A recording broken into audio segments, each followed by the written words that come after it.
50 টাকা খরচ করে 500 টাকার রেড চেরি বানিয়ে ফেললাম। এটা কতটা সুন্দর দেখতে, দোকানের মতোই কিন্তু দেখতে লাগছে যে আসল চেরিটা।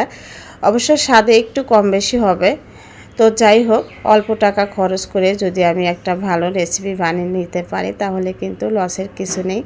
তো ভাবলাম যে আপনাদের সাথেও শেয়ার করি। আর এই করম চা কিন্তু আমাদের এখন আশেপাশেই পাওয়া যাচ্ছে, যেহেতু এটার সিজন। ঢাকা শহরে অলিগলিতেই কিন্তু এগুলো পাওয়া যায়। তো হাফ কেজি করম চা আমি নিয়েছি হচ্ছে 30 টাকা দিয়ে। আর কিছুটা চিনি লাগবে, মোটামুটি আমার 50 টাকার মতো খরচ হয়েছে। এখন দেখেন, পরিষ্কার করে ধুয়ে নেওয়ার পর আমি এভাবে একটু চিড়ে চিড়ে নিব। আপনারা কিন্তু ইচ্ছে করলে চারপাশে চিড়ে নিতে পারেন, তবে এটা কিন্তু একদমই আলাদা করা যাবে না, তাহলে চেরির মতো দেখতে লাগবে না। এখন আমি আলাদা একটা বাটির মধ্যে নিয়ে নিলাম। এখানে আমি দিয়ে দেব হচ্ছে 1.5 কাপের মতো চিনি। তো চিনিটা আমি কিছুটা চিনি দিলাম, আর আগে থেকে আমি একটা রেসিপি বানিয়ে কিছু চিনি অবশিষ্ট রেখে দিয়েছিলাম। তো সেটুকু চিনি আমি এর মধ্যে দিয়ে দেব, নাহলে এমনিতেই চিনিটা নষ্ট হয়ে যাবে। তো যাই হোক, চিনিটা দেওয়ার পর আমি ভালো করে মিক্সড করে এভাবে রেখে দিব 1 ঘন্টার জন্য। তো 1 ঘন্টার জন্য আমি এভাবে রেস্টে রেখে দিব। চলে আসছি 1 ঘন্টা পর। দেখেন, আমার চিনিটা কিন্তু অনেকটাই গলে গেছে। এখন আমি একটা পাতিলের মধ্যে দিয়ে দেব। দিয়ে আমি মিডিয়াম হিটে আস্তে আস্তে এটা রান্না করতে থাকবো।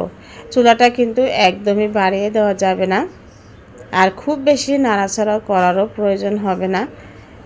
5 থেকে 10 মিনিট যখন আমার রান্না হয়ে গেছে, তখন আমি এর মধ্যে দিয়ে দেব হচ্ছে রেড কালার, ফুড কালারটা।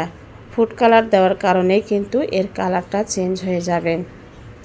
তো আস্তে আস্তে কিন্তু এটা জাল করে নিতে হবে। তো আরও 10 মিনিট রান্না করার পরে এই অবস্থা যখন এসেছে, এখন আমি এর মধ্যে দিয়ে দেব হচ্ছে কিছুটা লেবুর রস।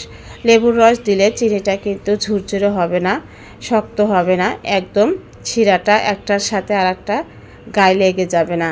তো এভাবে আমি চুলাটা বন্ধ করে রেখে দিব। ঠান্ডা হয়ে গেছে, এখন আমি একটা কাচের জারের মধ্যে এটা রেখে দেব। অবশ্যই কাচের জার নেওয়ার চেষ্টা করবেন। আর এটা কিন্তু ভেজা হাত দিয়ে অথবা ভেজা চামচ দিয়ে ধরা যাবে না। তো এভাবে যদি রাখতে পারেন নর্মাল ফ্রিজে, 2 থেকে 3 মাসের মতো ভালো থাকবে। আর এটা খাবার পরিবেশনের জন্য, ডেকোরেশনের জন্য খুবই কিন্তু দরকার হয়, আর খেতেও কিন্তু ভালো লাগে। তো দেখতে পাচ্ছেন, এভাবে আটকে রেখে দিবেন।